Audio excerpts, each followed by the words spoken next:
Oh yes, unajua kati ya story ambazo zina trendi sana kwenye mitandao ya kijamii ni kuhusiana na hii hapa story ambayo ya Wema Sepetu, ikimwonyesha Wema Sepetu akiwa analia. Sababu ni nini? Sababu ni mbwa wake ambaye alikuwa anamuita Manunu akiwa amefariki. Ripoti ilitolewa jana kwamba Manunu amefariki, amekaa naye ndani ya miaka 7. Lakini kweli ni kwamba kweli Manunu amefariki. Lakini sasa kitu ambacho kimewashtua watu wengi, huu msiba umekuwa na watu wengi, yani umekuwa na watu wengi. Baadhi ya mastaa mbalimbali wamehudhuria pale, wamefika pale kwenye familia yake bana, wamefika pale kwa Wema Sepetu na kaanza kutoa maoni mbalimbali.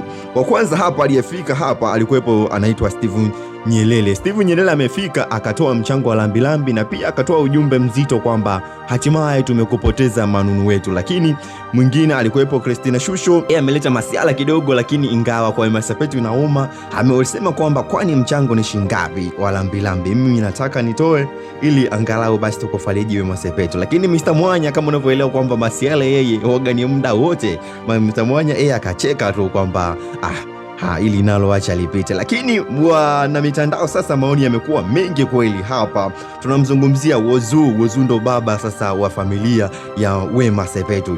Yeye amesema kwamba kalikuwa kalili besti kabisa. Mungu ailaze mahali pema roho ya Manunu. Nitakumisi sana Manunu wangu. Unaona?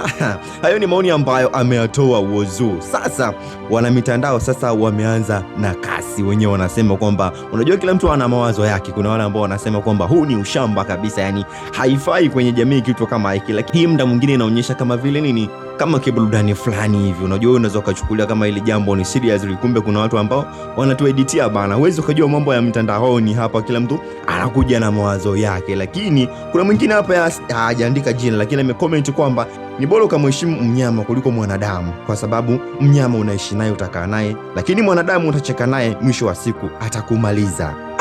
Haya ni maoni ambayo yamekuwa mazito sana kwenye mitandao ya kijamii. Okay, langu jina ni Cranson JM, lakini nakukumbusha pia usahau kusubscribe na kuwa mwanafamilia.